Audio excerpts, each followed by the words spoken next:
हम लोग को कोई मतलब साथ में नहीं बैठने देता था पुरुष लोग। हम लोग हमेशा नीचे ही बैठते थे, उन लोग कुर्सी पर बैठते थे। मीटिंग में भी आती थे फिर भी मतलब उन लोग कुर्सी पर ही बैठते थे। पर धीरे धीरे हम लोग के व्यवहार में इतना बदलाव आया, इतना हम लोग आगे बढ़े कि उन लोग भी हमारे साथ बैठते हैं और एक साथ बैठ के हम लोग मीटिंग भी करते हैं।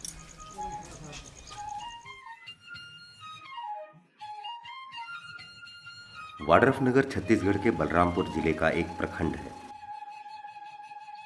यह झारखंड, उत्तर प्रदेश और मध्य प्रदेश की सीमाओं के बहुत करीब है।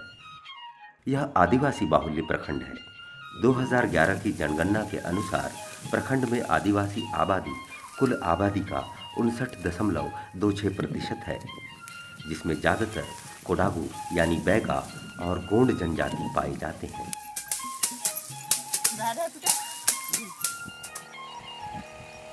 अर्थव्यवस्था ज़्यादातर कृषि और वनोपज पर आधारित है। कृषि के अलावा सिंचाई की पर्याप्त सुविधा न होने के कारण लोग वनोपज जैसे महुआ, तेंदुपत्ता, भोई, सराय, डोरी आदि के संग्रहण पर भी निर्भर हैं।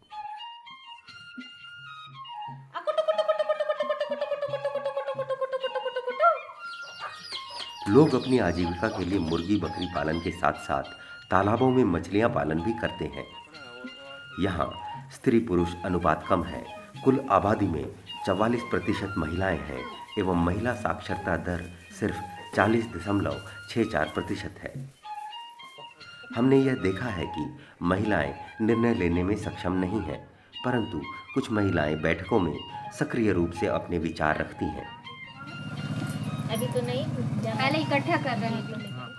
उद्योगिनी ने वाड्रफनगर में HDFC बैंक परिवर्तन की मदद से समग्र ग्रामीण विकास कार्यक्रम पर जुलाई 2022 से काम करना शुरू किया। मुख्यतः हमने 4 श्रेणियों में कार्य किया है: प्राकृतिक संसाधन प्रबंधन, आजीविका और कौशल विकास, शिक्षा का प्रचार एवं स्वास्थ्य और स्वच्छता। सौर ऊर्जा सबसे महत्वपूर्ण और सबसे अच्छा ऊर्जा स्रोत है, जिसका उपयोग लगभग हर क्षेत्र में किया जा रहा है।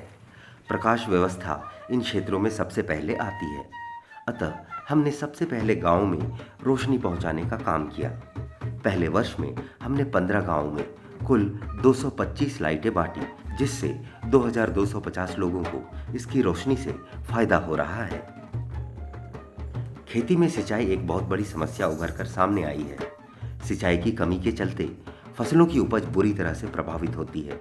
बिजली के माध्यम से सिंचाई करने से किसानों पर आर्थिक भार ज़्यादा पड़ता है, अतः किसानों की सिंचाई की समस्या को दूर करने के लिए गांवों में सोलर सिंचाई पंप स्थापित किया गया है, जिससे अब किसानों के कुल 86 एकड़ भूमि की सिंचाई हो रही है।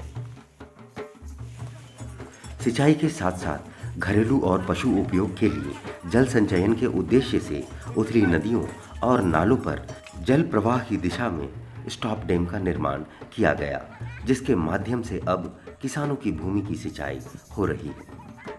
इसके साथ ही ढोड़ी ग्राम में स्टॉप डैम पहले से ही था, लेकिन 17 साल से वह सूखा पड़ा था, जिसका मरम्मत का कार्य किया गया, जिससे अब डैम में साल भर पानी रहता है। इसके अतिरिक्त ढड़िया ग्राम में बोल्डर चेक डैम का निर्माण किया गया। अब उपजाऊ मिट्टी को बारिश से बहने से बचाया जा सकता है। देशी मुर्गी पालन एक ऐसा व्यवसाय है जिसको कम पूंजी में, कम समय में, कम मेहनत में और कम जगह में शुरू किया जा सकता है। कुल 10 गांवों में मुर्गियों के लिए 200 रात्रि गृह और 10 ब्रीड फार्म बनाया गया है। हर गांव में 21 दीदियों का महिला उद्यम समूह बनाया गया, जिसमें 20 रात्रि विश्राम, 1 ब्रीड फार्म और 1 पशु सखी है। पशु सखी मुर्गियों को पेट के कीड़े, चेचक और रानीखेत बीमारियों के लिए टीका लगाती हैं, जिसके कारण मुर्गियों में मृत्यु दर में कमी आई है और महिलाएं अच्छी आमदनी कमाने लगी हैं। बकरी पालन एक ऐसा व्यवसाय है जिसको कम लागत, साधारण आवास, सामान्य रखरखाव के साथ शुरू किया जा सकता है। इसमें महिलाओं को बकरियों के स्वास्थ्य, पोषण, आवास, नस्ल सुधार और बाजार पर प्रशिक्षण दिया गया। इसके साथ ही कुल 50 बांस के मचान वाले बकरी घर का निर्माण किया जा रहा है। बायोफ्लॉक मछली पालन की एक नई तकनीक है जिसमें कम जगह में भी मछलियों का पालन किया जाता है।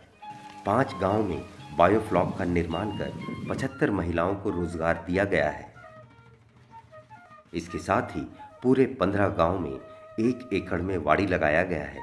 इसमें आम, मुनगा, पपीता, कटहल, नींबू, बरहर और काजू के कुल 160 पौधे लगाए गए हैं, जिसके माध्यम से महिलाएं अपने स्वास्थ्य के साथ साथ फलों को बेचकर अच्छी आमदनी कमा सकती हैं। शिक्षा में बढ़ावा देने के लिए पूरे 15 गांव में प्राथमिक स्कूलों में बाला पेंटिंग किया गया। इसमें आकर्षक चित्र दीवार पर पेंट किया गया। शिक्षकों का कहना है कि बाला पेंटिंग से बच्चों की उपस्थिति में वृद्धि हुई है। कमरे मिलकर बनाते हैं घर। इसके साथ ही 5 स्कूल में स्मार्ट क्लास बनाया गया है। इसमें LED स्क्रीन के साथ साथ डेस्क बेंच भी लगाया गया। स्मार्ट क्लास से बच्चों की उपस्थिति में वृद्धि के साथ साथ पढ़ाई के प्रति रुचि भी पैदा हुई है। इसके अलावा 10 लाइब्रेरी का निर्माण किया गया है। इससे छात्रों के बीच प्रतिस्पर्धा के स्तर में सुधार होगा। विभिन्न विषयों पर बच्चे ज्ञान प्राप्त कर सकेंगे। पूरे 15 गांव में पीने की पानी की कमी को दूर करने के लिए सामुदायिक सोलर पेयजल की व्यवस्था की गई है।